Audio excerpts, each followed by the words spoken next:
Las dos doncellas. Miguel de Cervantes Saavedra.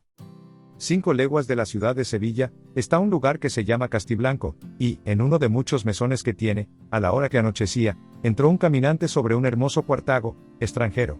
No traía criado alguno, y, sin esperar que le tuviesen el estribo, se arrojó de la silla con gran ligereza. Acudió luego el huésped, que era hombre diligente y de recado, mas no fue tan presto que no estuviese ya el caminante sentado en un poyo que en el portal había, desabrochándose muy apriesa los botones del pecho, y luego dejó caer los brazos a una y a otra parte, dando manifiesto indicio de desmayarse. La huéspeda, que era caritativa, se llegó a él, y, rociándole con agua el rostro, le hizo volver en su acuerdo y él, dando muestras que le había pesado de que así le hubiesen visto, se volvió a abrochar, pidiendo que le diesen luego un aposento donde se recogiese, y que, si fuese posible, fuese solo. Díjole la huéspeda que no había más de uno en toda la casa, que tenía 2 camas, y que era forzoso, si algún huésped acudiese, acomodarle en la una. A lo cual respondió el caminante que él pagaría los 2 lechos, viniese o no huésped alguno, y, sacando un escudo de oro, se le dio a la huéspeda, con condición que a nadie diese el lecho vacío.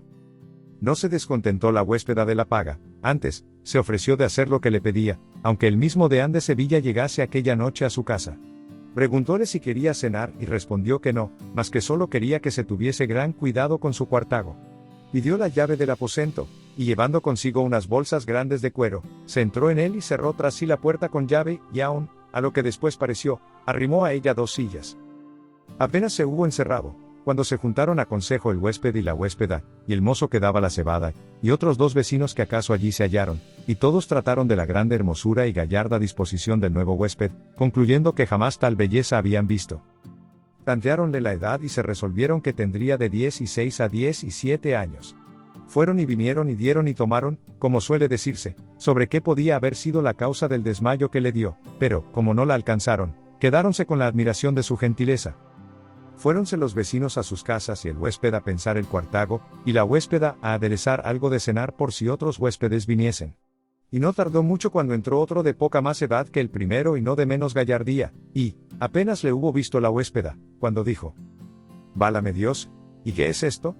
¿Vienen, por ventura, esta noche a posar ángeles a mi casa?» «¿Por qué dice eso la señora huéspeda?», dijo el caballero.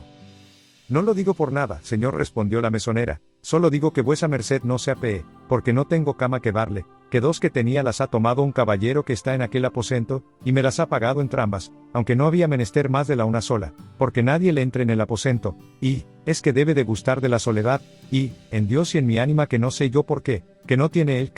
ni disposición para esconderse, sino para que todo el mundo le vea y le bendiga». «Tan lindo es, señora huéspeda», replicó el caballero. «¿Y cómo si es lindo?», dijo ella, «y aún más que relindo». «Ven aquí, mozo», dijo a esta sazón el caballero, «que, aunque duerma en el suelo tengo de ver hombre tan alabado». Y, dando el estribo a un mozo de mulas que con él venía, se apeó y hizo que le diesen luego de cenar, y así fue hecho. Y, estando cenando, entró un alguacil del pueblo, como de ordinario en los lugares pequeños se usa, y sentóse a conversación con el caballero en tanto que cenaba, y no dejó, entre razón y razón, de echar abajo 3 cubiletes de vino, y de roer una pechuga y una cadera de perdiz que le dio el caballero. Y todo se lo pagó el alguacil con preguntarle nuevas de la corte, y de las guerras de Flandes y bajada del Turco, no olvidándose de los sucesos del Trasilvano, que nuestro Señor guarde. El caballero cenaba y callaba, porque no venía de parte que le pudiese satisfacer a sus preguntas. Ya en esto, había acabado el mesonero de dar recado al cuartago, y sentóse a hacer tercio en la conversación, y a probar de su mismo vino no menos tragos que el alguacil, y a cada trago que envasaba volvía, y derribaba la cabeza sobre el hombro izquierdo, y alababa el vino, que le ponía en las nubes, aunque no se atrevía a dejarle mucho en ellas porque no se aguase. De lance en lance, volvieron a las alabanzas del huésped encerrado, y contaron de su desmayo y encerramiento, y de que no había querido cenar cosa alguna. Ponderaron el aparato de las bolsas, y la bondad del cuartago y del vestido vistoso que de camino traía, todo lo cual requería no venir sin mozo que le sirviese. Todas estas exageraciones pusieron nuevo deseo de verle, y rogó al mesonero hiciese de modo como él entrase a dormir en la otra cama y le daría un escudo de oro. Y, puesto que la codicia del dinero acabó con la voluntad del mesonero de dársela, halló ser imposible, a causa que estaba cerrado por de dentro, y no se atrevía a despertar al que dentro dormía, y que también tenía pagados los 2 lechos. Todo lo cual facilitó el alguacil diciendo: Lo que se podrá hacer es que yo llamaré a la puerta, diciendo que soy la justicia, que por mandado del señor alcalde traigo a aposentar a este caballero a este mesón, y que, no habiendo otra cama, se le manda dar aquella. A lo cual ha de replicar el huésped que se le hace agravio, porque ya está alquilada y no es razón quitarla al que la tiene. Con esto quedará el mesonero desculpado y vuesa merced conseguirá su intento. A todos les pareció bien la traza del alguacil, y por ella le dio el deseoso 4 reales. Púsose luego por obra, y, en resolución, mostrando gran sentimiento, el primer huésped abrió a la justicia, y el segundo, pidiéndole perdón del agravio que al parecer se le había hecho, se fue a acostar en el lecho desocupado. Pero ni el otro le respondió palabra, ni menos se dejó ver el rostro, porque apenas hubo abierto cuando se fue a su cama, y, vuelta la cara a la pared, por no responder, hizo que dormía. El otro se acostó, esperando cumplir por la mañana su deseo, cuando se levantasen. Eran las noches de las perezosas y largas de diciembre, y el frío y el cansancio del camino forzaba a procurar pasarlas con reposo, pero, como no le tenía el huésped primero, a poco más de la medianoche, comenzó a suspirar tan amargamente que con cada suspiro parecía despedírsele el alma, y fue de tal manera que, aunque el segundo dormía, hubo de despertar al lastimero son del que se quejaba. Y, admirado de los sollozos con que acompañaba los suspiros, atentamente se puso a escuchar lo que al parecer entre sí murmuraba. Estaba la sala oscura y las camas bien desviadas, pero no por esto dejó de oír, entre otras razones, estas que, con voz debilitada y flaca, el lastimado huésped primero decía: ¡ay sin ventura! ¿A dónde me lleva la fuerza incontrastable de mis hados? ¿Qué camino es el mío, o qué salida espero tener del intricado laberinto donde me hallo? Hay pocos y mal experimentados años, incapaces de toda buena consideración y consejo. ¿Qué fin ha de tener esta no sabida peregrinación mía? Hay honra menospreciada, hay amor mal agradecido, hay respectos de honrados padres y parientes atropellados, y hay de mí una y mil veces, que tan a rienda suelta me dejé llevar de mis deseos. Oh palabras fingidas, que tan de veras me obligastes a que con obras os respondiese. Pero, ¿de quién me quejo, cuitada? ¿Yo no soy la que quise engañarme?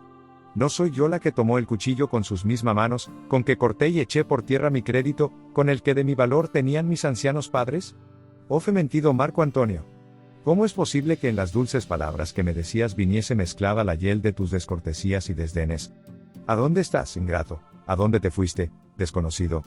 Respóndeme, que te hablo, espérame, que te sigo, susténtame, que descaezco, págame, que me debes, socórreme, pues por tantas vías te tengo obligado.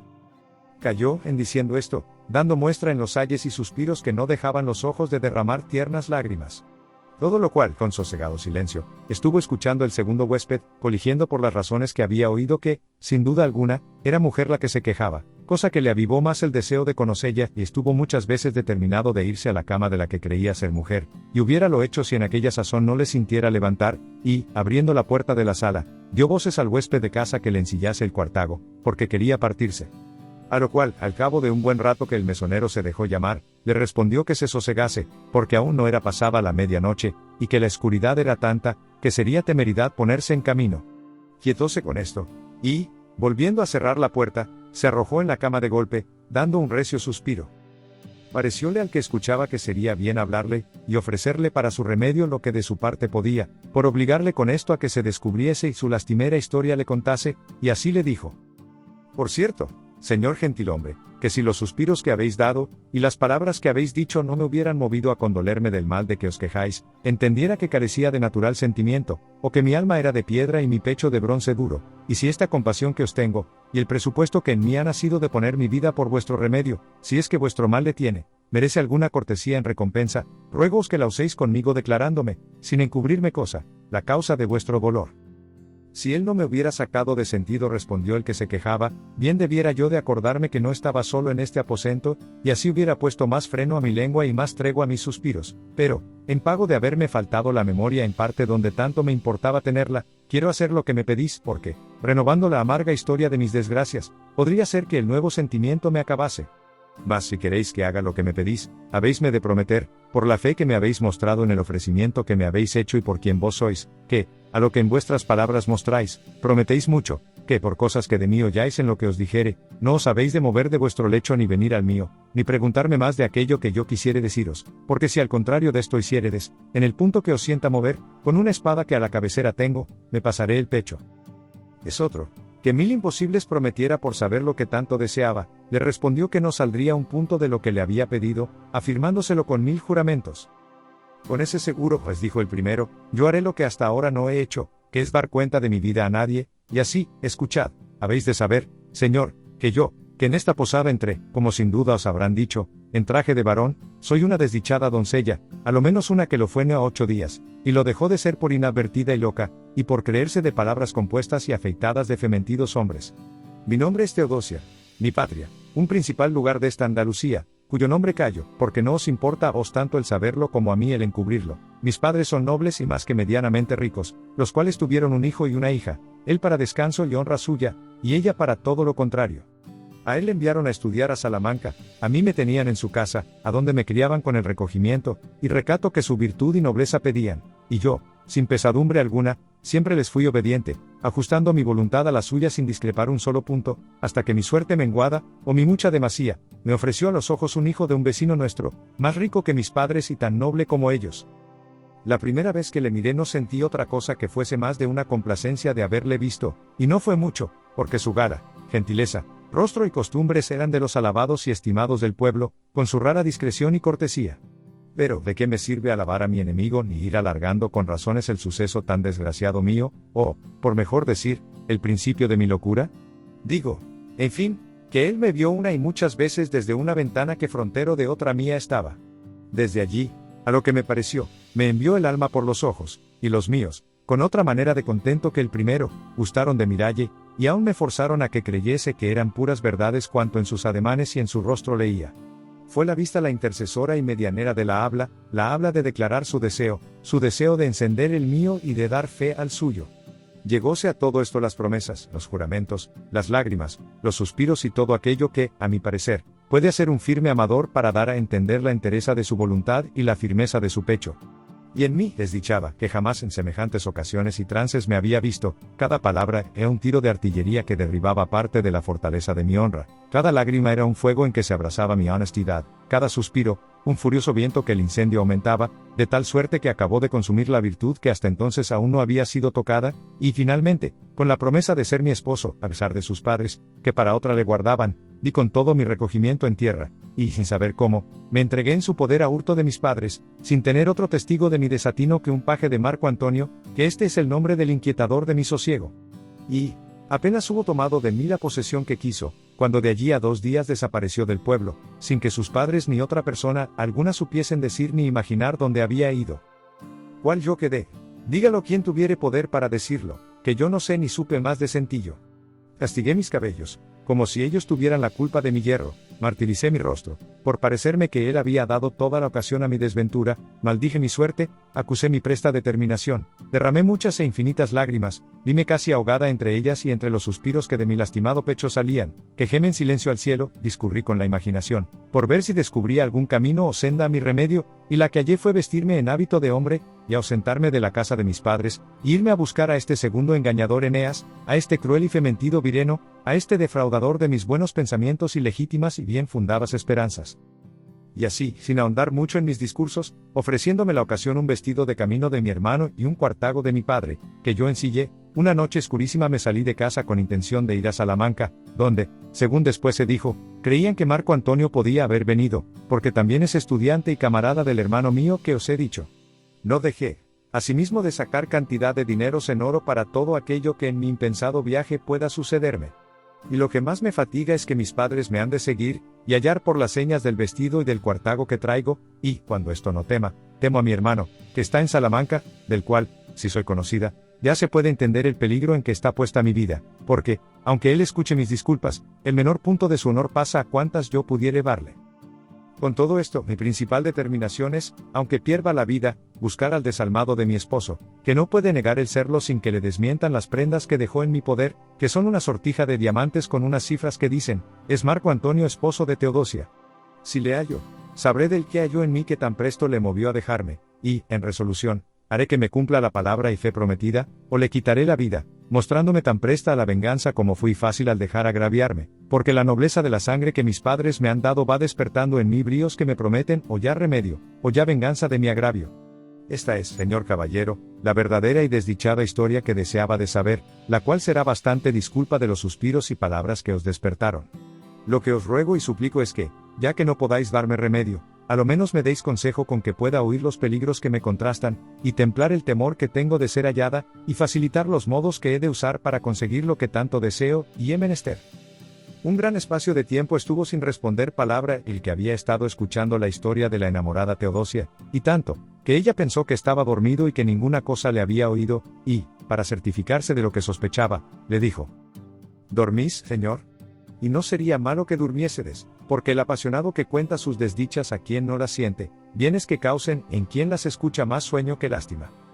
No duermo, respondió el caballero, antes, estoy tan despierto y siento tanto vuestra desventura, que no sé si diga que en el mismo grado me aprieta y duele que a vos misma, y por esta causa el consejo que me pedís, no solo ha de parar en aconsejaros, sino en ayudaros con todo aquello que mis fuerzas alcanzaren, que, puesto que en el modo que habéis tenido en contarme vuestros sucesos se ha mostrado el raro entendimiento de que sois dotada, y que conforme a esto debió de engañar más vuestra voluntad rendida que las persuasiones de Marco Antonio, todavía quiero tomar por disculpa de vuestro yerro vuestros pocos años, en los cuales no cabe tener experiencia de los muchos engaños de los hombres. Sosegad, señora, dormid, si podéis, lo poco que debe de quedar de la noche, que, en viniendo el día, nos aconsejaremos los dos y veremos qué salida se podrá dar a vuestro remedio. Agradecióselo Teodosia lo mejor que supo y procuró reposar un rato por dar lugar a que el caballero durmiese, el cual no fue posible sosegar un punto. Antes, comenzó a volcarse por la cama y a suspirar de manera que le fue forzoso a Teodosia preguntarle qué era lo que sentía, que si era alguna pasión a quien ella pudiese remediar, lo haría con la voluntad misma que él a ella se le había ofrecido. A esto respondió el caballero: puesto que sois vos, señora, la que causa el desasosiego que en mí habéis sentido, no sois vos la que podáis remedialle, que, hacerlo, no tuviera yo pena alguna. No pudo entender Teodosia a dónde se encaminaban aquellas confusas razones, pero todavía sospechó que alguna pasión amorosa le fatigaba, y aún pensó ser ella la causa, y era de sospechar y de pensar, pues la comodidad del aposento, la soledad y la oscuridad, el saber que era mujer, no fuera mucho haber despertado en él algún mal pensamiento. Y, temerosa de esto, se vistió con grande priesa y con mucho silencio, y se ciñó su espada y daga, y, de aquella manera, sentada sobre la cama, estuvo esperando el día, que de allí a poco espacio dio señal de su venida, con la luz que entraba por los muchos lugares y entrabas que tienen los aposentos de los mesones y ventas. Y lo mismo que Teodosia había hecho el caballero, y, apenas vio estrellado el aposento con la luz del día, cuando se levantó de la cama diciendo: levantaos, señora Teodosia, que yo quiero acompañaros en esta jornada y no dejaros de mi lado hasta que como legítimo esposo tengáis en el vuestro a Marco Antonio, o que él o yo perdamos las vidas, y aquí veréis la obligación y voluntad en que me ha puesto vuestra desgracia. Y, diciendo esto, abrió las ventanas y puertas del aposento. Estaba Teodosia deseando ver la claridad, para ver con la luz qué talle, y parecer tenía aquel con quien había estado hablando toda la noche. Mas cuando le miró y le conoció, quisiera que jamás hubiera amanecido, sino que allí en perpetua noche se le hubieran cerrado los ojos, porque, apenas hubo el caballero vuelto los ojos a mirarla, que también deseaba verla, cuando ella conoció que era su hermano, de quien tanto se temía, a cuya vista casi perdió la de sus ojos, se quedó suspensa y muda y sin color en el rostro, pero, sacando del temor esfuerzo y del peligro discreción, echando mano a la daga, la tomó por la punta y se fue a hincar de rodillas delante de su hermano, diciendo con voz turbada y temerosa: toma, señor y querido hermano mío, y haz con este hierro el castigo del que he cometido, satisfaciendo tu enojo, que para tan grande culpa como la mía no es bien que ninguna misericordia me valga. Yo confieso mi pecado y no quiero que me sirva de disculpa mi arrepentimiento, solo te suplico que la pena sea de suerte que se extienda a quitarme la vida y no la honra, que, puesto que yo la he puesto en manifiesto peligro, ausentándome de casa de mis padres, todavía quedará en opinión si el castigo que me dieres fuere secreto. Mirábala su hermano y, aunque la soltura de su atrevimiento le incitaba a la venganza, las palabras tan tiernas y tan eficaces con que manifestaba su culpa le ablandaron de tal suerte las entrañas, que, con rostro agradable y semblante pacífico, la levantó del suelo y la consoló lo mejor que pudo y supo, diciéndole, entre otras razones, que por no hallar castigo igual a su locura le suspendía por entonces, y, así por esto como por parecerle que aún no había cerrado la fortuna de todo en todo las puertas a su remedio, quería antes procurársele por todas las vías posibles, que no tomar venganza del agravio que de su mucha liviandad en él redundaba. Con estas razones volvió Teodosia a cobrar los perdidos espíritus, tornó la color a su rostro, y revivieron sus casi muertas esperanzas. No quiso más don Rafael, que así se llamaba su hermano, tratarle de su suceso, solo le dijo que mudase el nombre de Teodosia en Teodoro, y que diesen luego la vuelta a Salamanca los dos juntos a buscar a Marco Antonio, puesto que él imaginaba que no estaba en ella, porque siendo su camarada le hubiera hablado, aunque podía ser que el agravio que le había hecho le enmudeciese y le quitase la gana de verle. Remitióse el nuevo Teodoro a lo que su hermano quiso. Entró en esto el huésped, al cual ordenaron que les diese algo de almorzar, porque querían partirse luego. Entretanto que el mozo de mulas ensillaba y el almuerzo venía, entró en el mesón un hidalgo que venía de camino, que de don Rafael fue conocido luego. Conocíale también Teodoro, y no osó salir del aposento por no ser visto. Abrazáronse los dos y preguntó don Rafael al recién venido qué nuevas había en su lugar. A lo cual respondió que él venía del puerto de Santa María, a donde dejaba 4 galeras de partida para Nápoles, y que en ellas había visto embarcado a Marco Antonio Adorno, el hijo de don Leonardo Adorno, con las cuales nuevas se holgó don Rafael, pareciéndole que, pues tan sin pensar había sabido nuevas de lo que tanto le importaba, era señal que tendría buen fin su suceso. Rogóle a su amigo que trocase con el cuartago de su padre, que él muy bien conocía, la mula que él traía, no diciéndole que venía, sino que iba a Salamanca y que no quería llevar tan buen cuartago en tan largo camino. El otro, que era comedido y amigo suyo, se contentó del trueco y se encargó de dar el cuartago a su padre. Almorzaron juntos y Teodoro solo, y, llegado el punto de partirse, el amigo tomó el camino de Casalla, donde tenía una rica heredad. No partió don Rafael con él, que por hurtarle el cuerpo le dijo que le convenía volver aquel día a Sevilla, y, así como le vio ido, estando en orden las cabalgaduras, hecha la cuenta y pagado al huésped, diciendo adiós, se salieron de la posada, dejando admirados a cuantos en ella quedaban de su hermosura y gentil disposición, que no tenía para hombre menor gracia, brío y compostura don Rafael que su hermana belleza y donaire.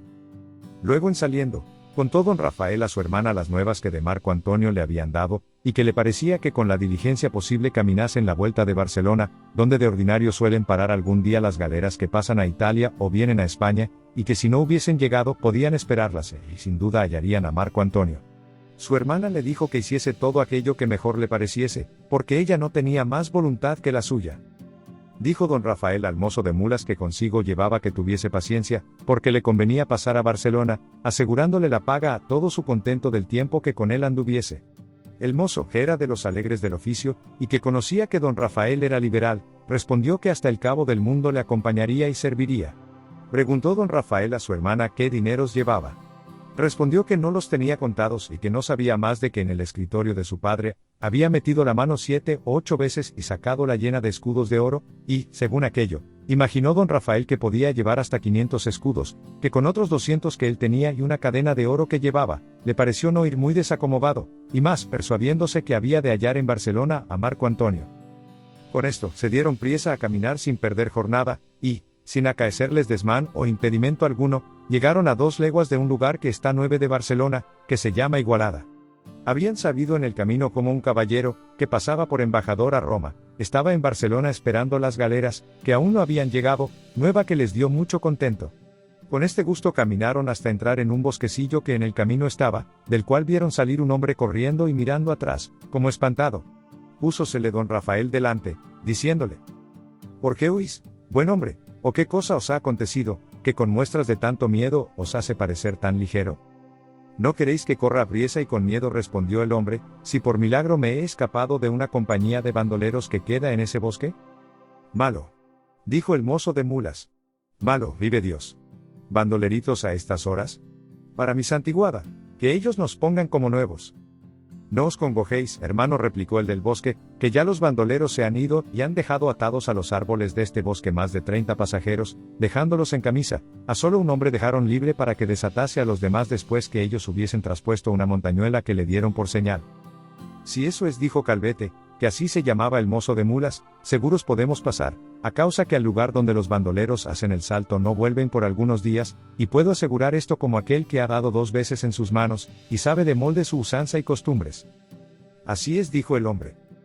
Lo cual, oído por don Rafael, determinó pasar adelante, y no anduvieron mucho cuando dieron en los atados, que pasaban de 40, que los estaba desatando el que dejaron suelto. Era extraño espectáculo el verlos, unos desnudos del todo, otros vestidos con los vestidos astrosos de los bandoleros, unos llorando de verse robados, otros riendo de ver los extraños trajes de los otros. Este contaba por menudo lo que le llevaban, aquel decía que le pesaba más de una caja de Agnus que de Roma traía que de otras infinitas cosas que llevaban. En fin, todo cuanto allí pasaba eran llantos y gemidos de los miserables despojados.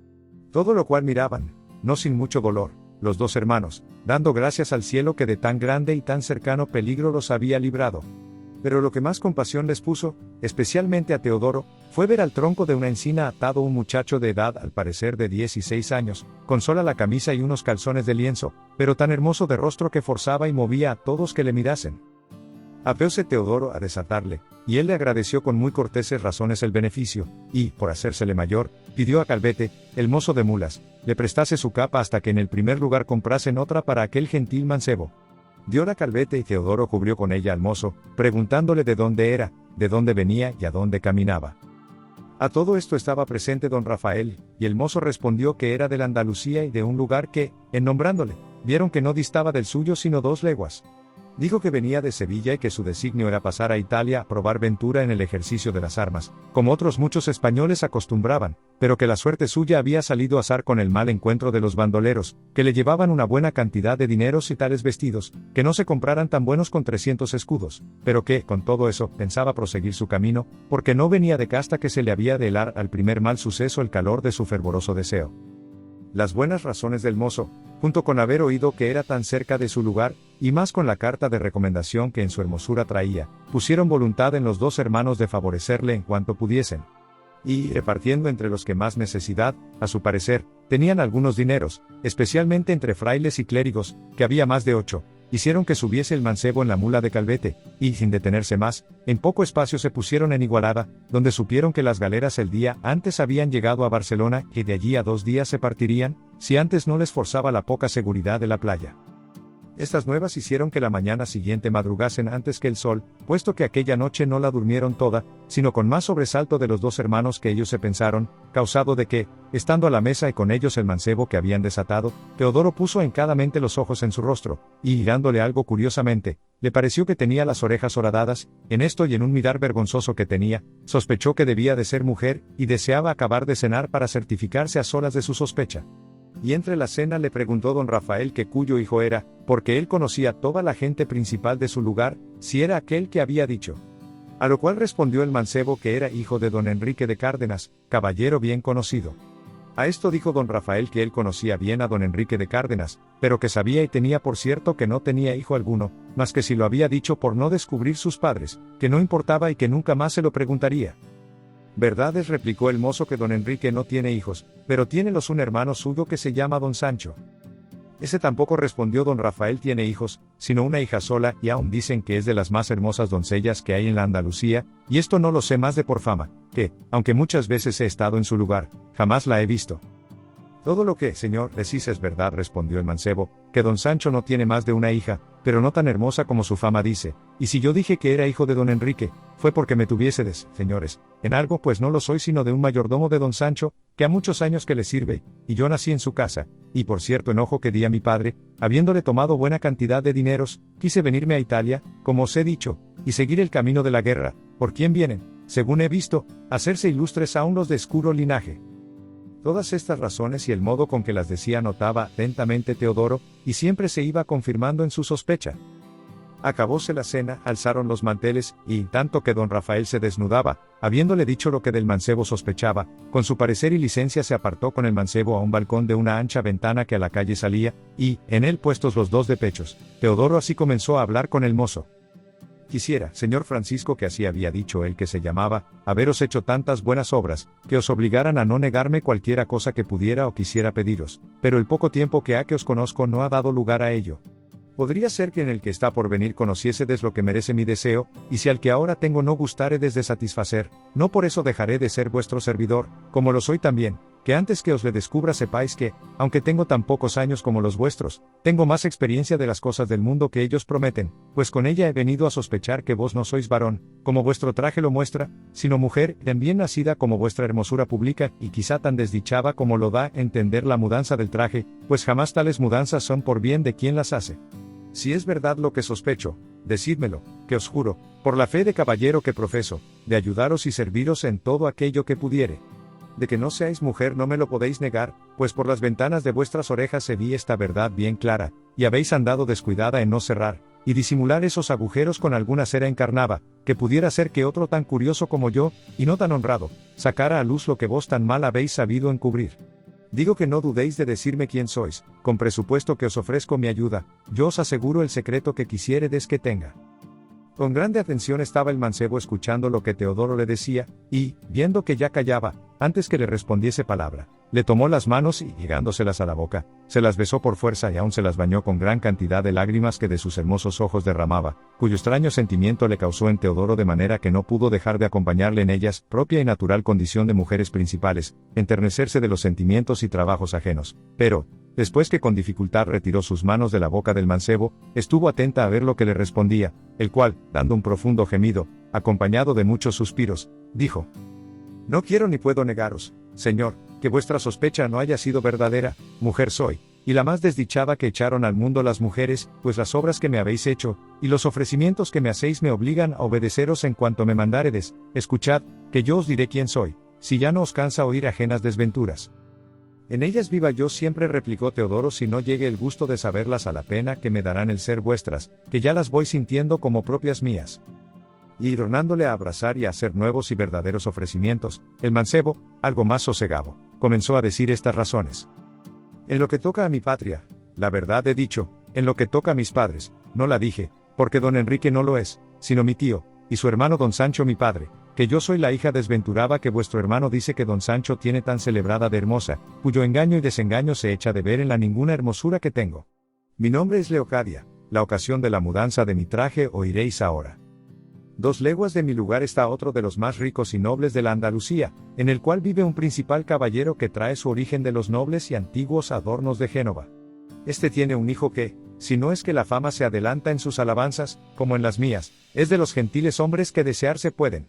Este, pues, así por la vecindad de los lugares como por ser aficionado al ejercicio de la caza, como mi padre, algunas veces venía a mi casa y en ellas estaba 5 o 6 días, que todos, y aún parte de las noches, él y mi padre las pasaban en el campo. De esta ocasión tomó la fortuna, o el amor, o mi poca advertencia, la que fue bastante para derribarme de la alteza de mis buenos pensamientos a la bajeza del estado en que me veo, pues, habiendo mirado, más de aquello que fuera lícito a una recatada doncella, la gentileza y discreción de Marco Antonio, considerado la calidad de su linaje, y la mucha cantidad de los bienes que llaman de fortuna que su padre tenía, me pareció que si le alcanzaba por esposo, era toda la felicidad que podía caber en mi deseo. Con este pensamiento le comencé a mirar con más cuidado, y debió de ser sin duda con más descuido, pues él vino a caer en que yo le miraba, y no quiso ni le fue menester al traidor otra entrada para entrarse en el secreto de mi pecho, y robarme las mejores prendas de mi alma. Mas no sé para qué me pongo a contaros, señor, punto por punto las menudencias de mis amores, pues hacen tan poco al caso, sino deciros de una vez lo que él con muchas de solicitud granjeó conmigo, que fue que, habiéndome dado su fe y palabra, debajo de grandes y, a mi parecer, firmes y cristianos juramentos de ser mi esposo, me ofrecía que hiciese de mí todo lo que quisiese. Pero, aún no bien satisfecha de sus juramentos y palabras, porque no se las llevase el viento, hice que las escribiese en una cédula, que él me dio firmada de su nombre, con tantas circunstancias y fuerzas escrita que me satisfizo. Recibida la cédula, di traza cómo una noche viniese de su lugar al mío, y entrase por las paredes de un jardín a mi aposento, donde sin sobresalto alguno podía coger el fruto que para él solo estaba destinado. Llegóse, en fin, la noche por mí tan deseada. Hasta este punto había estado callando Teodoro, teniendo pendiente el alma de las palabras de Leocadia, que con cada una de ellas le traspasaba el alma, especialmente cuando oyó el nombre de Marco Antonio y vio la peregrina hermosura de Leocadia, y consideró la grandeza de su valor con la de su rara discreción, que bien lo mostraba en el modo de contar su historia. Mas cuando llegó a decir, llegó la noche por mí deseada, estuvo por perder la paciencia, y sin poder hacer otra cosa, le salteó la razón, diciendo: ¿Y bien, así como llegó esa felicísima noche, qué hizo? ¿Entró por dicha? ¿Gozástele? ¿Confirmó de nuevo la cédula? ¿Quedó contento en haber alcanzado de vos lo que decís que era suyo? ¿Súpolo vuestro padre, o en qué pararon tan honestos y sabios principios? Pararon, dijo Leocadia, en ponerme de la manera que veis, porque no le gocé, ni me gozó, ni vino al concierto señalado. Respiró con estas razones Teodosia y detuvo los espíritus, que poco a poco la iban dejando, estimulados y apretados de la rabiosa pestilencia de los celos, que a más andar se le iban entrando por los huesos y médulas, para tomar entera posesión de su paciencia, mas no la dejó tan libre que no volviese a escuchar con sobresalto lo que Leocadia prosiguió diciendo. No solamente no vino, pero de allí a 8 días supe por nueva cierta que se había ausentado de su pueblo, y llevado de casa de sus padres a una doncella de su lugar, hija de un principal caballero, llamada Teodosia, doncella de extremada hermosura y de rara discreción, y por ser de tan nobles padres se supo en mi pueblo el robo, y luego llegó a mis oídos y con él la fría y temida lanza de los celos, que me pasó el corazón y me abrazó el alma en fuego tal, que en él se hizo ceniza mi honra y se consumió mi crédito, se secó mi paciencia y se acabó mi cordura. Ay de mí, desdichada, que luego se me figuró en la imaginación Teodosia más hermosa que el sol y más discreta que la discreción misma, y sobre todo, más venturosa que yo, sin ventura. Leí luego las razones de la cédula, vi las firmes y valederas y que no podían faltar en la fe que publicaban, y, aunque a ellas, como a cosa sagrada, se acogiera mi esperanza, en cayendo en la cuenta de la sospechosa compañía que Marco Antonio llevaba consigo, daba con todas ellas en el suelo. Maltraté mi rostro, arranqué mis cabellos, maldije mi suerte, y lo que más sentía era no poder hacer estos sacrificios a todas horas, por la forzosa presencia de mi padre. En fin, por acabar de quejarme sin impedimento, o por acabar la vida, que es lo más cierto, determiné dejar la casa de mi padre. Y, como para poner por obra un mal pensamiento parece que la ocasión facilita y alana todos los inconvenientes, sin temer alguno, hurté a un paje de mi padre sus vestidos y a mi padre mucha cantidad de dineros, y una noche, cubierta con su negra capa, salí de casa y a pie caminé algunas leguas y llegué a un lugar que se llama Osuna, y, acomodándome en un carro, de allí a 2 días entré en Sevilla, que fue haber entrado en la seguridad posible para no ser hallada, aunque me buscasen. Allí compré otros vestidos y una mula, y con unos caballeros que venían a Barcelona con priesa, por no perder la comodidad de unas galeras que pasaban a Italia, caminé hasta ayer, que me sucedió lo que ya habréis sabido de los bandoleros, que me quitaron cuanto traía, y entre otras cosas la joya que sustentaba mi salud y aliviaba la carga de mis trabajos, que fue la cédula de Marco Antonio, que pensaba con ella pasar a Italia, y, hallando a Marco Antonio, presentársela por testigo de su poca fe, y a mí por abono de mi mucha firmeza, y hacer de suerte que me cumpliese la promesa. Pero juntamente con esto, he considerado que con facilidad negará las palabras que en un papel están escritas el que niega las obligaciones que debían estar grabadas en el alma, que claro está que si él tiene en su compañía la sin par Teodosia, no ha de querer mirar a la desdichada Leocadia, aunque con todo esto pienso morir, o ponerme en la presencia de los dos, para que mi vista les turbe su sosiego. No piense aquella enemiga de mi descanso gozar tan a poca costa lo que es mío, yo la buscaré, yo la hallaré, y yo la quitaré la vida si puedo. Pues, ¿qué culpa tiene Teodosia?, dijo Teodoro, si ella quizá también fue engañada de Marco Antonio, como vos, señora Leocadia, ¿lo habéis sido? ¿Puede ser eso así?, dijo Leocadia, si se la llevó consigo. Y, estando juntos los que bien se quieren, ¿qué engaño puede haber? Ninguno, por cierto. Ellos están contentos, pues están juntos, ora estén, como suele decirse, en los remotos y abrasados desiertos de Libia o en los solos y apartados de la helada Sitia. Ella le goza, sin duda, sea donde fuere, y ella sola ha de pagar lo que he sentido hasta que le halle.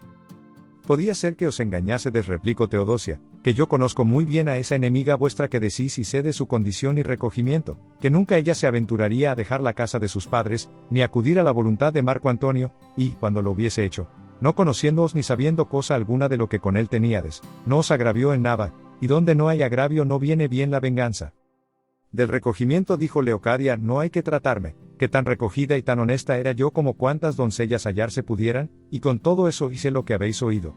De que él la llevase no hay duda, y de que ella no me haya agraviado, mirándolo sin pasión, yo lo confieso.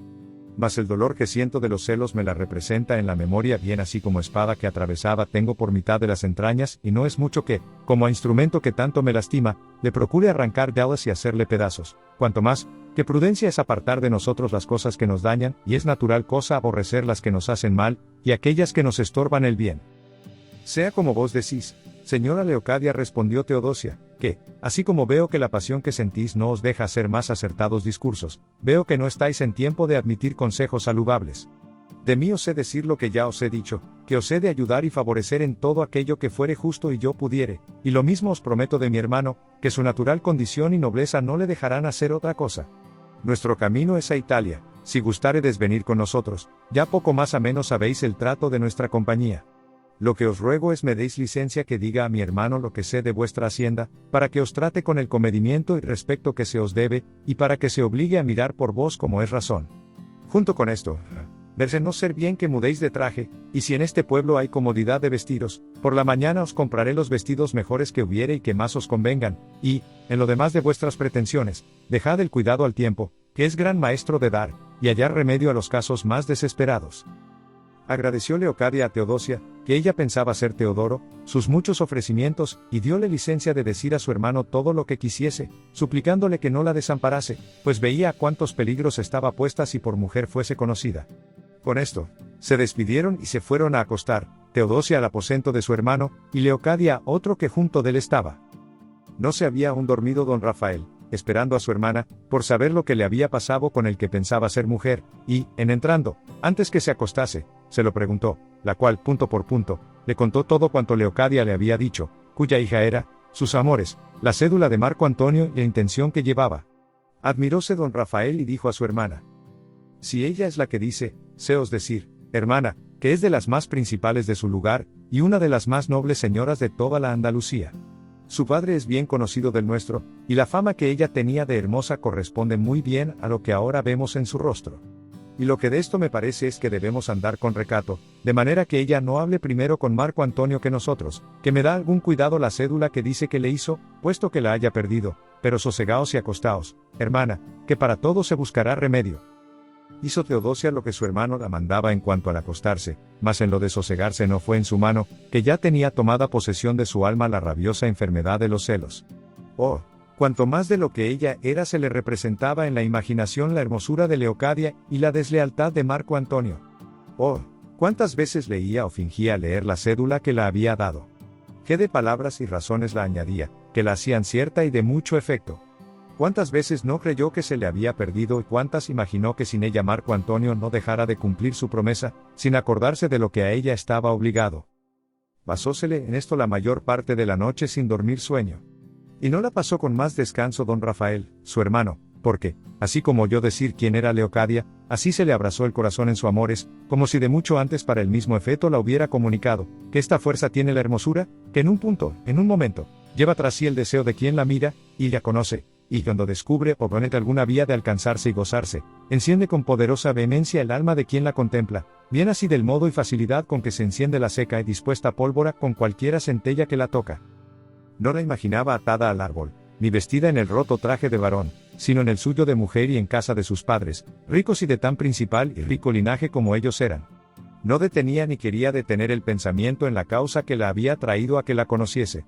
Deseaba que el día llegase para proseguir su jornada y buscar a Marco Antonio, no tanto para hacerle su cuñado como para estorbar que no fuese marido de Leocadia, y ya le tenían el amor, y el celo de manera que tomara por buen partido ver a su hermana sin el remedio que le procuraba y a Marco Antonio sin vida, a trueco de no verse sin esperanza de alcanzar a Leocadia, la cual esperanza ya le iba prometiendo felice suceso en su deseo, o ya por el camino de la fuerza, o por el de los regalos y buenas obras, pues para todo le daba lugar el tiempo y la ocasión.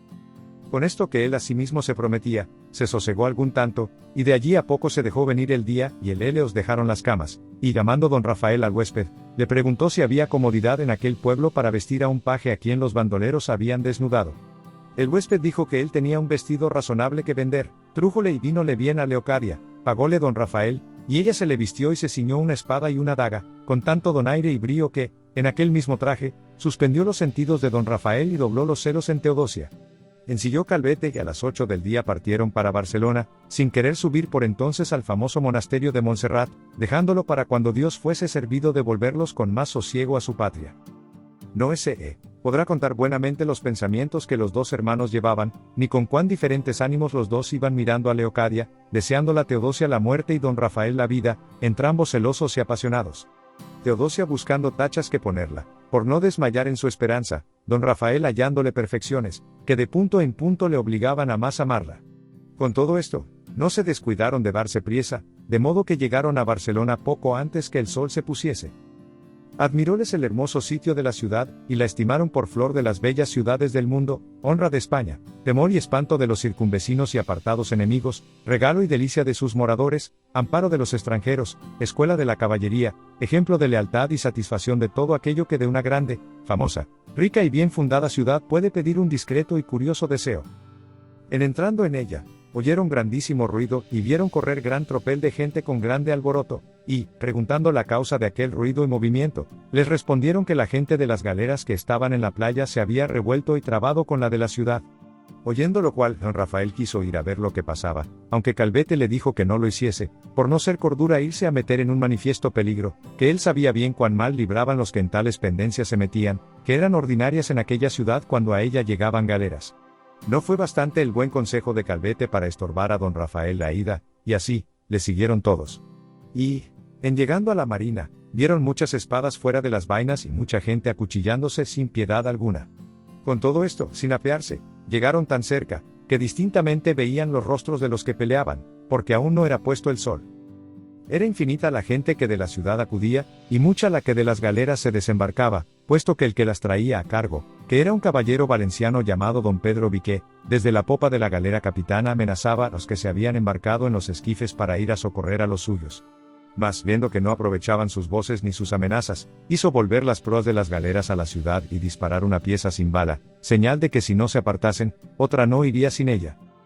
En esto, estaba don Rafael atentamente mirando la cruel y bien trabada riña, y vio y notó que de parte de los que más se señalaban de las galeras lo hacía gallardamente un mancebo de hasta 22 o pocos más años, vestido de verde, con un sombrero de la misma color adornado con un rico trencillo, al parecer de diamantes, la destreza con que el mozo se combatía, y la bizarría del vestido hacía que volviesen a mirarle todos cuantos la pendencia miraban, y de tal manera le miraron los ojos de Teodosia y de Leocadia, que ambas a un mismo punto y tiempo dijeron: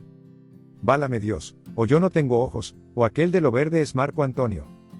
Y, en diciendo esto, con gran ligereza saltaron de las mulas, y, poniendo mano a sus dagas y espadas, sin temor alguno se entraron por mitad de la turba, y se pusieron la una a un lado, y la otra al otro de Marco Antonio, que él era el mancebo de lo verde que se ha dicho.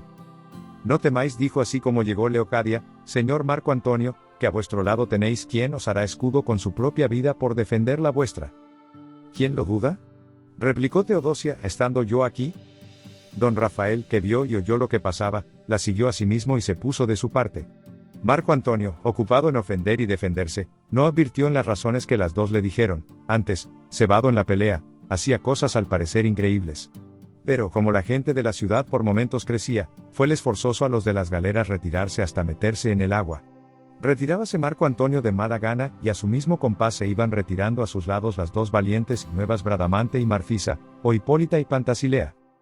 En esto, vino un caballero catalán de la famosa familia de los Cardonas, sobre un poderoso caballo, y, poniéndose en medio de las dos partes, hacía retirarlos de la ciudad, los cuales le tuvieron respecto en conociéndole.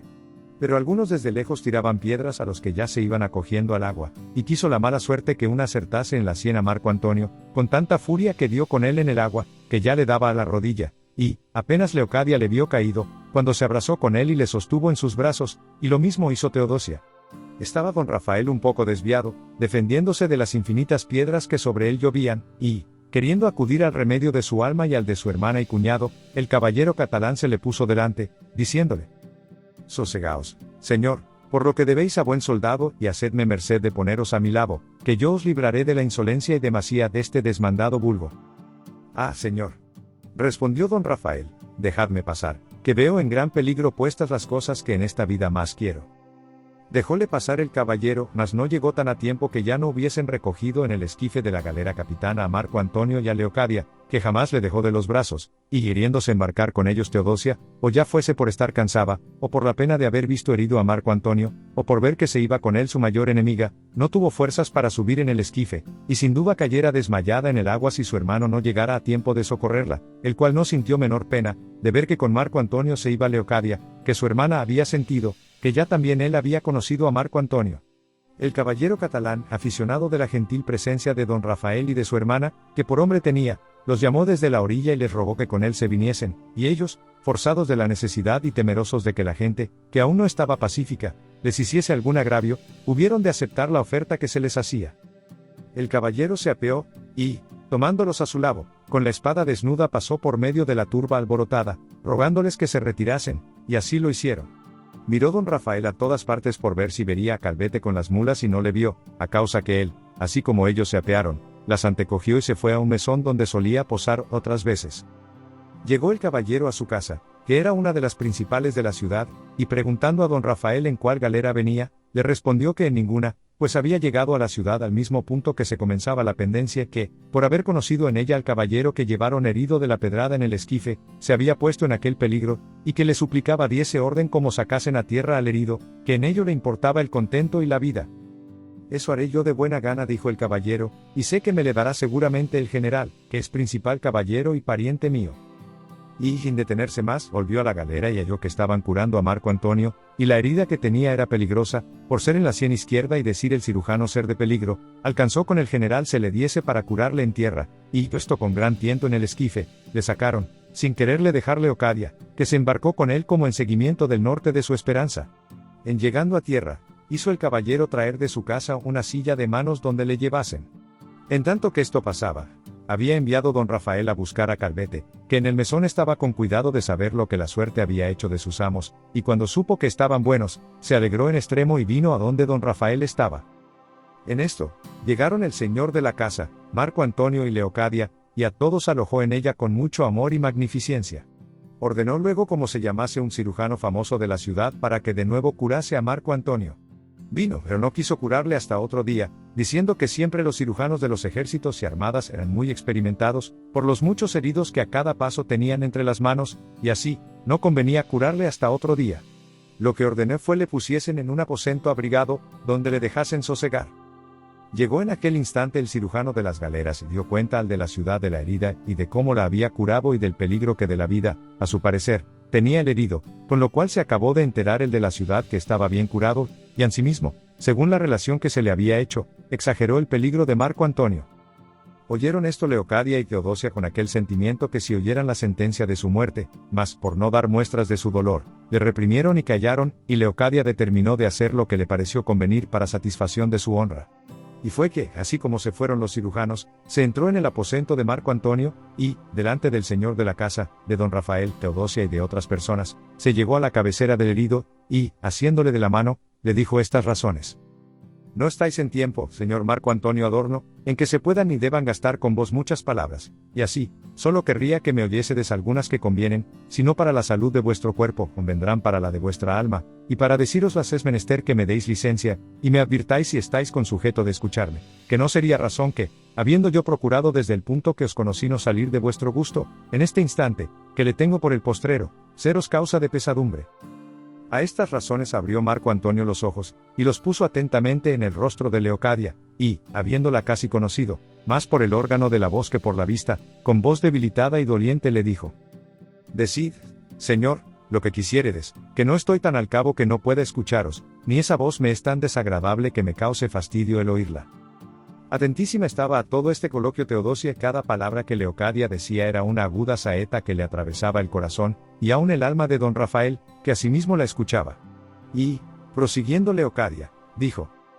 Si el golpe de la cabeza, o mejor decir, el que a mí me han dado en el alma, no os ha llevado, señor Marco Antonio, de la memoria la imagen de aquella que poco tiempo a que vos decía de ser vuestra gloria y vuestro cielo, bien os debéis acordar quién fue Leocadia, y cuál fue la palabra que le distes firmada en una cédula de vuestra mano y letra, ni se os habrá olvidado el valor de sus padres, la entereza de su recato y honestidad y la obligación en que le estáis, por haber acudido a vuestro gusto en todo lo que quisistes.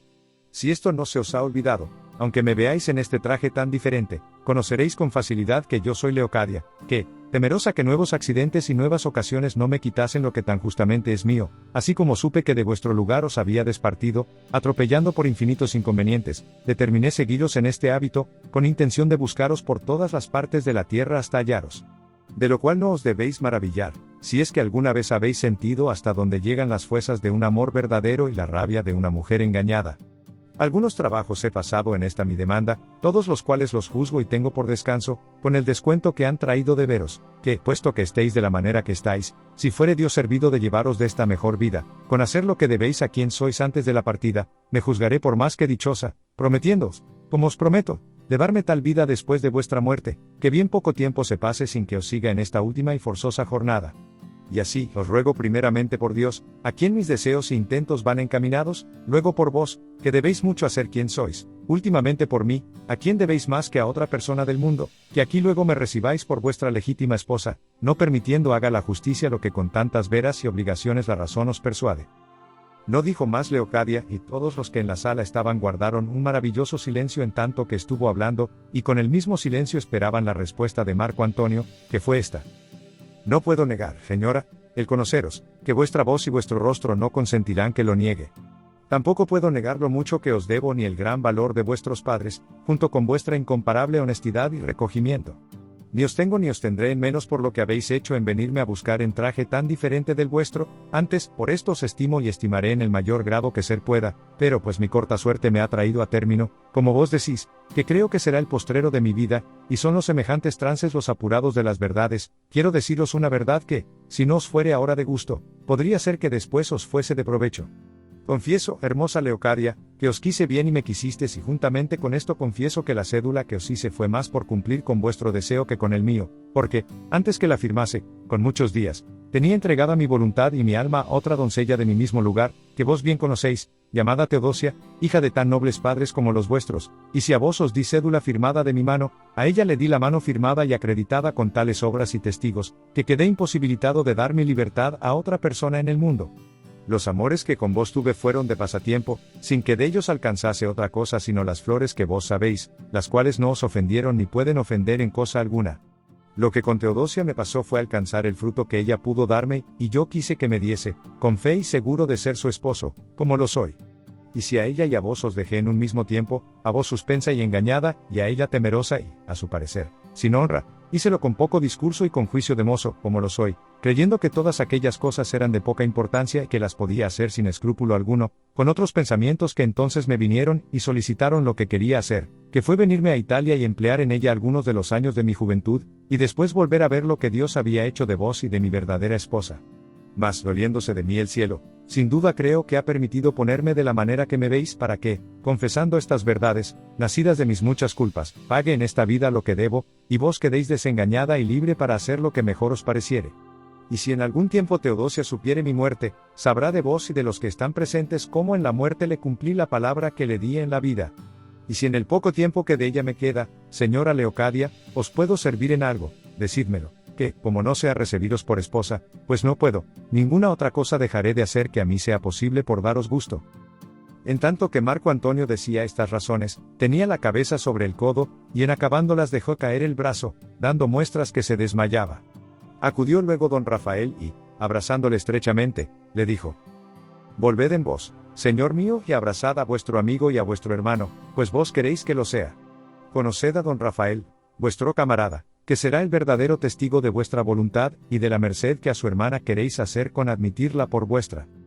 Volvió en sí Marco Antonio y al momento conoció a don Rafael, y, abrazándole estrechamente y besándole en el rostro, le dijo: Ahora digo, hermano y señor mío, que la suma alegría que he recibido en veros no puede traer menos descuento que un pesar grandísimo, pues se dice que tras el gusto se sigue la tristeza, pero yo daré por bien empleada cualquiera que me viniere, a trueco de haber gustado del contento de veros. Pues yo os le quiero hacer más cumplido, replicó don Rafael, con presentaros esta joya, que es vuestra amada esposa. Y, buscando a Teodosia, la halló llorando detrás de toda la gente, suspensa y atónita entre el pesar y la alegría por lo que veía y por lo que había oído decir. Asióla su hermano de la mano, y ella, sin hacer resistencia, se dejó llevar donde él quiso, que fue ante Marco Antonio, que la conoció y se abrazó con ella, llorando los dos tiernas y amorosas lágrimas. Admirados quedaron cuantos en la sala estaban, viendo tan extraño acontecimiento. Mirábanse unos a otros sin hablar palabra, esperando en qué habían de parar aquellas cosas. Mas la desengañada y sin ventura Leocadia, que vio por sus ojos lo que Marco Antonio hacía, y vio al que pensaba ser hermano de don Rafael en brazos del que tenía por su esposo, viendo junto con esto burlados sus deseos y perdidas sus esperanzas, se hurtó de los ojos de todos, que atentos estaban mirando lo que el enfermo hacía con el paje que abrazado tenía, y se salió de la sala o aposento, en un instante se puso en la calle, con intención de irse desesperada por el mundo o a donde gentes no la viesen, mas, apenas había llegado a la calle, cuando don Rafael la echó menos, y como si le faltara el alma, preguntó por ella y nadie le supo dar razón donde se había ido. Y así, sin esperar más, desesperado salió a buscarla, y acudió a donde le dijeron que posaba Calvete, por si había ido allá a procurar alguna cabalgadura en que irse, y no hallándola allí, andaba como loco por las calles buscándola y de unas partes a otras, y, pensando si por ventura se había vuelto a las galeras, llegó a la marina y un poco antes que llegase oyó que a grandes voces llamaban desde tierra el esquife de la capitana, conoció que quien las daba era la hermosa Leocadia, la cual, recelosa de algún desmán, sintiendo pasos a sus espaldas, empuñó la espada y esperó apercibida que llegase don Rafael, a quien ella luego conoció, y le pesó de que la hubiese hallado, y más en parte tan sola, que ya ella había entendido, por más de una muestra que don Rafael le había dado, que no la quería mal, sino también que tomara por buen partido que Marco Antonio la quisiera otro tanto.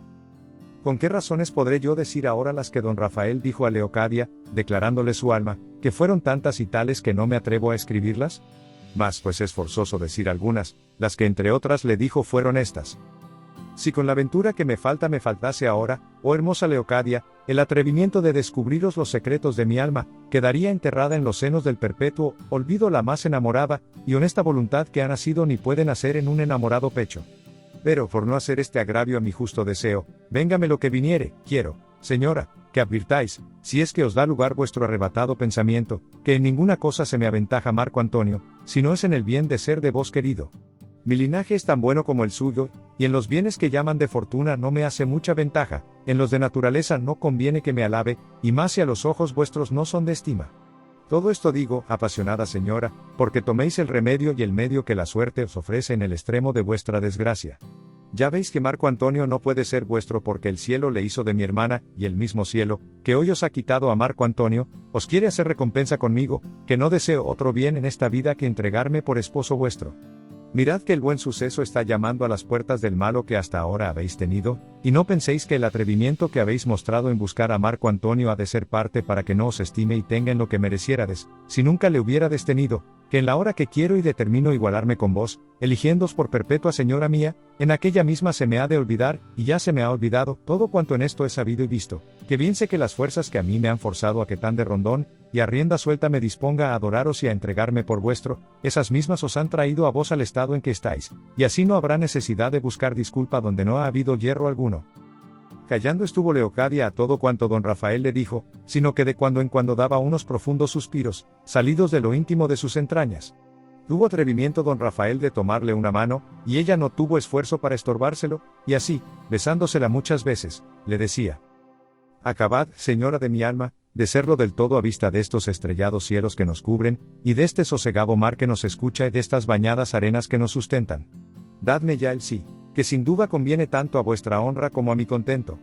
Vuelvoos a decir que soy caballero, como vos sabéis rico, y que os quiero bien, que es lo que más habéis de estimar y que en cambio de hallaros sola y en traje que desdice mucho del de vuestra honra, lejos de la casa de vuestros padres y parientes, sin persona que os acuda a lo que menester hubiéredes, y sin esperanza de alcanzar lo que buscábades, podéis volver a vuestra patria en vuestro propio, honrado y verdadero traje, acompañada de tan buen esposo como el que vos supistes escogeros, rica, contenta, estimada y servida, y aun loada de todos aquellos a cuya noticia llegaren los sucesos de vuestra historia.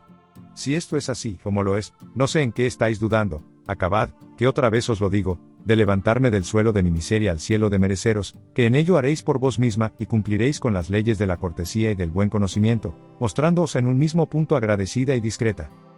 Ea, pues dijo a esta sazón la dudosa Leocadia, pues así lo ha ordenado el cielo, y no es en mi mano ni en la de viviente alguno oponerse a lo que él determinado tiene, hágase lo que él quiere y vos queréis, señor mío. Y sabe el mismo cielo con la vergüenza que vengo a condescender con vuestra voluntad, no porque no entienda lo mucho que en obedeceros gano, sino porque temo que, en cumpliendo vuestro gusto, me habéis de mirar con otros ojos de los que quizá hasta ahora, mirándome, os han engañado.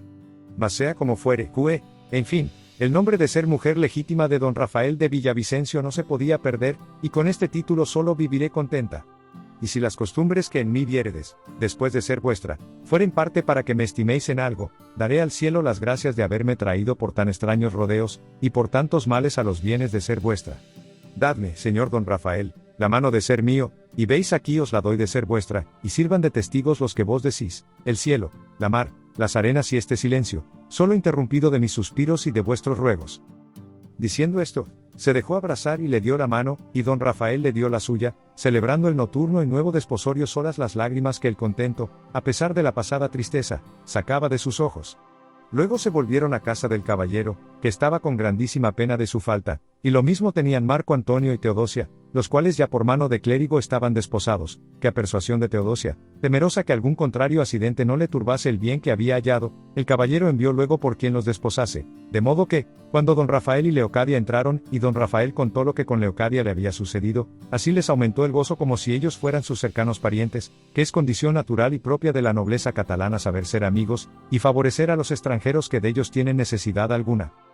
El sacerdote, que presente estaba, ordenó que Leocadia mudase el hábito y se vistiese en el sugo, y el caballero acudió a ello con presteza, vistiendo a las dos de dos ricos vestidos de su mujer, que era una principal señora, del linaje de los Granolleques, famoso y antiguo en aquel reino. Avisó al cirujano, quien por caridad se dolía del herido, como hablaba mucho y no le dejaban solo, el cual vino y ordenó lo que primero, que fue que le dejasen en silencio. Pero Dios, que así lo tenía ordenado, tomando por medio e instrumento de sus obras, cuando a nuestros ojos quiere hacer alguna maravilla, lo que la misma naturaleza no alcanza, ordenó que la alegría y poco silencio que Marco Antonio había guardado fuese parte para mejorarle, de manera que otro día, cuando le curaron, le hallaron fuera de peligro, y de allí a 14 se levantó tan sano que, sin temor alguno, se pudo poner en camino. Es de saber que en el tiempo que Marco Antonio estuvo en el lecho hizo voto, si Dios le sanase, de ir en romería a pie a Santiago de Galicia, en cuya promesa le acompañaron don Rafael, Leocadia y Teodosia, y aun Calvete, el mozo de mulas, obra pocas veces usada de los de oficios semejantes. Pero la bondad y llaneza que había conocido en don Rafael le obligó a no dejarle hasta que volviese a su tierra, y, viendo que habían de ir a pie como peregrinos, envió las mulas a Salamanca, con la que era de don Rafael, que no faltó con quien enviarlas. Llegóse, pues, el día de la partida, y, acomodados de sus esclavinas y de todo lo necesario, se despidieron del liberal caballero que tanto les había favorecido y agasajado, cuyo nombre era don Sancho de Cardona, ilustrísimo por Sangre y famoso por su persona. Ofreciéronsele todos de guardar perpetuamente ellos y sus descendientes, a quien se lo dejarían mandado, la memoria de las mercedes tan singulares del recebidas, para agradecelles siquiera, ya que no pudiesen servirlas. Don Sancho los abrazó a todos, diciéndoles que de su natural condición hacía hacer aquellas obras, o otras que fuesen buenas, a todos los que conocía o imaginaba ser hidalgos castellanos. Reiteráronse 2 veces los abrazos, y con alegría mezclada con algún sentimiento triste se despidieron, y caminando con la comodidad que permitía la delicadeza de las 2 nuevas peregrinas, en 3 días llegaron a Montserrat, y estando allí otros tantos, haciendo lo que a buenos y católicos cristianos debían, con el mismo espacio volvieron a su camino, y sin sucederles revés ni desmán alguno llegaron a Santiago. Y, después de cumplir su voto con la mayor devoción que pudieron, no quisieron dejar el hábito de peregrinos hasta entrar en sus casas, a las cuales llegaron poco a poco, descansados y contentos, mas, antes que llegasen, estando a vista del lugar de Leocadia, que, como se ha dicho, era una legua del de Teodosia, desde encima de un recuesto los descubrieron a entrambos, sin poder encubrir las lágrimas que el contento de verlos les trujo a los ojos, a lo menos a las 2 desposadas, que con su vista renovaron la memoria de los pasados sucesos. Descubríase desde la parte donde estaban un ancho valle que los 2 pueblos dividía, en el cual vieron, a la sombra de un olivo, un dispuesto caballero sobre un poderoso caballo, con una blanquísima adarga en el brazo izquierdo y una gruesa y larga lanza terciada en el derecho, y mirándole con atención, vieron que asimismo por entre unos olivares venían otros 2 caballeros con las mismas armas y con el mismo donaire y apostura, y de allí a poco vieron que se juntaron todos 3, y, habiendo estado un pequeño espacio juntos, se apartaron, y uno de los que a lo último habían venido, se apartó con el que estaba primero debajo del olivo, los cuales, poniendo las espuelas a los caballos, arremetieron el uno al otro con muestras de ser mortales enemigos, comenzando a tirarse bravos y diestros botes de lanza, ya hurtando los golpes, ya recogiéndolos en las adargas con tanta destreza que daban bien a entender ser maestros en aquel ejercicio. El tercero los estaba mirando sin moverse de un lugar, mas, no pudiendo don Rafael sufrir estar tan lejos, mirando aquella tan reñida y singular batalla, a todo correr bajó del recuesto, siguiéndole su hermana y su esposa, y en poco espacio se puso junto a los 2 combatientes, a tiempo que ya los 2 caballeros andaban algo heridos, y, habiéndosele caído al uno el sombrero y con él un casco de acero, al volver el rostro conoció don Rafael ser su padre, y Marco Antonio conoció que el otro era el suyo. Leocadia, que con atención había mirado al que no se combatía, conoció que era el padre que la había engendrado, de cuya vista todos 4 suspensos, atónitos y fuera de sí quedaron, pero, dando el sobresalto lugar al discurso de la razón, los 2 cuñados, sin detenerse, se pusieron en medio de los que peleaban, diciendo a voces: «No más, caballeros, no más, que los que esto os piden y suplican son vuestros propios hijos. Yo soy Marco Antonio, padre y señor mío», decía Marco Antonio, «yo soy aquel por quien, a lo que imagino, están vuestras canas venerables puestas en este riguroso trance. Templad la furia y arrojad la lanza, o volvedla contra otro enemigo, que el que tenéis delante ya de hoy más ha de ser vuestro hermano». Casi estas mismas razones decía don Rafael a su padre, a las cuales se detuvieron los caballeros, atentamente se pusieron a mirar a los que se las decían, y volviendo la cabeza vieron que don Enrique, el padre de Leocadia, se había apeado y estaba abrazado con el que pensaban ser peregrino, y era que Leocadia se había llegado a él, y, dándosele a conocer, le rogó que pusiese en paz a los que se combatían, contándole en breves razones cómo don Rafael era su esposo y Marco Antonio lo era de Teodosia. Oyendo esto su padre, se apeó, y la tenía abrazada, como se ha dicho, pero dejándola, acudió a ponerlos en paz, aunque no fue menester, pues ya los 2 habían conocido a sus hijos y estaban en el suelo, teniéndolos abrazados, llorando todos lágrimas de amor y de contento nacidas. Juntáronse todos y volvieron a mirar a sus hijos, y no sabían qué decirse. Atentábanles los cuerpos, por ver si eran fantásticos, que su improvisa llegada esta y otras sospechas engendraba, pero, desengañados algún tanto, volvieron a las lágrimas y a los abrazos. Y en esto, asomó por el mismo valle gran cantidad de gente armada, de a pie y de a caballo, los cuales venían a defender al caballero de su lugar, pero como llegaron y los vieron abrazados de aquellos peregrinos, preñados los ojos de lágrimas, se apearon y admiraron, estando suspensos, hasta tanto que don Enrique les dijo brevemente lo que Leocadia su hija le había contado. Todos fueron a abrazar a los peregrinos, con muestras de contento tales que no se pueden encarecer. Don Rafael de nuevo contó a todos, con la brevedad que el tiempo requería, todo el suceso de sus amores y de cómo venía casado con Leocadia, y su hermana Teodosia con Marco Antonio, nuevas que de nuevo causaron nueva alegría. Luego, de los mismos caballos de la gente que llegó al socorro tomaron, los que hubieron menester para los 5 peregrinos, y acordaron de irse al lugar de Marco Antonio, ofreciéndole su padre de hacer allí las bodas de todos, y con este parecer se partieron, y algunos de los que se habían hallado presentes se adelantaron a pedir albricias a los parientes y amigos de los desposados. En el camino supieron don Rafael y Marco Antonio la causa de aquella pendencia, que fue que el padre de Teodosia y el de Leocadia habían desafiado al padre de Marco Antonio, en razón de que él había sido sabidor de los engaños de su hijo, y, habiendo venido los dos y hallándole solo, no quisieron combatirse con alguna ventaja, sino uno a uno como caballeros, cuya pendencia parara en la muerte de uno, o en la de entrambos si ellos no hubieran llegado. Dieron gracias a Dios los 4 peregrinos del suceso felice. Y otro día después que llegaron, con real y espléndida magnificencia y suntuoso gasto, hizo celebrar el padre de Marco Antonio las bodas de su hijo y Teodosia y las de don Rafael y de Leocadia. Los cuales luengos y felices años vivieron en compañía de sus esposas, dejando de sí ilustre generación y descendencia, que hasta hoy dura en estos 2 lugares, que son de los mejores de la Andalucía, y si no se nombran es por guardar el decoro a las 2 doncellas, a quien quizá las lenguas maldicientes, o neciamente escrupulosas, les harán cargo de la ligereza de sus deseos y del súbito mudar de trajes, a los cuales ruego que no se arrojen a vituperar semejantes libertades, hasta que miren en sí, si alguna vez han sido tocados de estas que llaman flechas de Cupido, que en efecto es una fuerza, si así se puede llamar, incontrastable, que hace el apetito a la razón. Calvete, el mozo de mulas, se quedó con la que don Rafael había enviado a Salamanca y con otras muchas dádivas que los 2 desposados le dieron, y los poetas de aquel tiempo tuvieron ocasión donde emplear sus plumas, exagerando la hermosura y los sucesos de las 2 tan atrevidas cuanto honestas doncellas, sujeto principal de este extraño suceso.